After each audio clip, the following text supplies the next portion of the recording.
I know. I just don't think that he had the best people around him.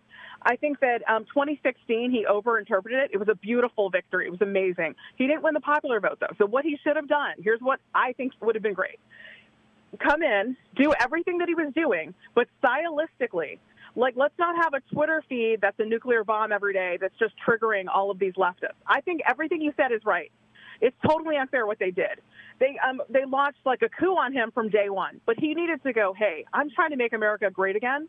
I've got all these people depending on me. This is a movement to save the country. People are patriotic and they love this country, so I got to elevate. I got to be on Reagan's level. I got to be like Washington. I can't be the guy that's venting his spleen all day on Twitter. I can't be that guy. And then another thing that I thought, so there was like a messaging lack of focus that I think happened here. And everybody around him, nobody can really tell him, hey, boss, here's the story. I think Reagan, as accomplished as he was, a self-made man, I think he had people in his orbit, whether it be Lynn Nofziger or like Ed Meese, to be like, hey, boss, this is what we're thinking. He has smart people around him. I don't think that Trump has those people that have the heft to say, hey, boss. Everybody's kind of junior partners around him. And I think that we needed somebody to be like, look what they're doing in all these states. They're extending these deadlines. They're just doing so many things. That's why, Biden had a lid every day. You know why? He had every confidence they were going to steal the hell out of this thing, and that's what they've done. He knew that the Democrat, like Biden's been around for a long time, 50 years. He knows where all the bodies are buried, okay? He knows how Philadelphia works, machine politics. And they're probably, what Trump didn't realize is that they went to school on that victory with Hillary, and they probably said, hey, in 2016, you know what Hillary should have done? She shouldn't have conceded. Everybody everybody knew on cue, Philly, Milwaukee, everybody stopped counting at the same time. Mm-hmm. They were probably calling each other. I mean, it was completely coordinated. Trump won the real vote. No doubt in my mind that there's so much chicanery and so much stuff. But Trump could have done, I'll just say down the stretch, like some of those suburbs, we need to really do an after-action report of who did we lose. There was ways to do messaging. I thought his ads, in Florida, we pulled it out. The Cubans, man, they don't like socialism. They don't like socialism. But in other parts of the country, and we have a great governor, too. Our governor's epic. Ron DeSantis, so we're basically back. Mm-hmm. We're out there. We're not letting COVID defeat us. There's commerce. We're a strong state. We're a patriotic state, and we pulled through. But a lot of these states, some of these places, I mean, they didn't come through to the degree that they needed to. Right. And definitely, and I'm talking so much, but I'll say he down the stretch, he could have made some different choices. Well, okay, Ashley, that was beautifully said, well argued. Let me tell you why I disagree with you. You mentioned Ronald Reagan and what Ronald Reagan did. What you did not mention is that Ronald Reagan was extremely unpopular, arguably even more unpopular than President Trump until he got shot.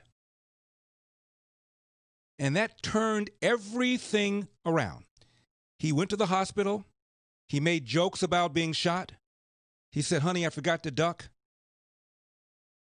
He said to the doctors, are you guys Republicans? And one doctor supposedly said, Mr. Reagan, we're all Republicans. Mr. President, we're all Republicans now.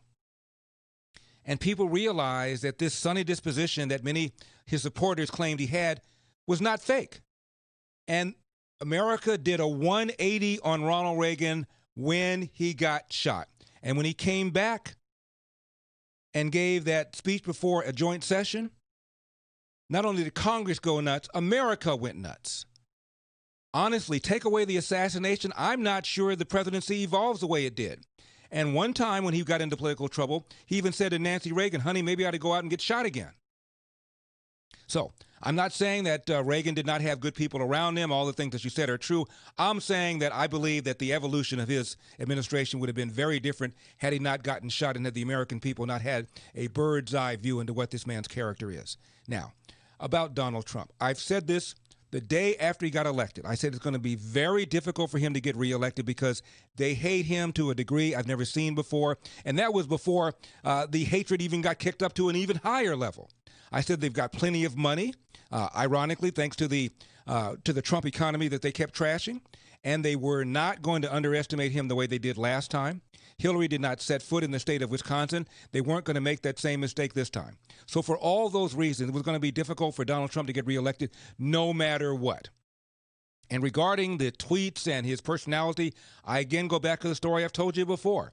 I watched two professional golfers being asked, how can you tell if a golfer is a good golfer? And one golfer went through a very long, beautiful explanation of what makes a good golfer, where he places his feet, how he moves his hips, where's his arm position, does he keep his eye on the ball? All these beautiful mechanical things that a good golfer is supposed to do. The other golfer folded his arms and simply said, I look to see where the ball lands. I like where the ball is landing on the economy. I like where the ball is landing on immigration. I like where the ball is landing on judges. Don't you? I like where the ball is landing on foreign policy. I like the fact that we're energy independent. I like the fact that he supports choice in public school. I like the fact that he's doing something about, as I had mentioned, illegal immigration. I could go on and on and on. The man has done more in 4 years than any other president I've ever seen. I like where the ball is landing. I follow 133 people on my Twitter account. Guess who I don't follow? I don't follow President Trump, and he doesn't follow me. I'm okay. I think he's okay. I'm Larry Elder.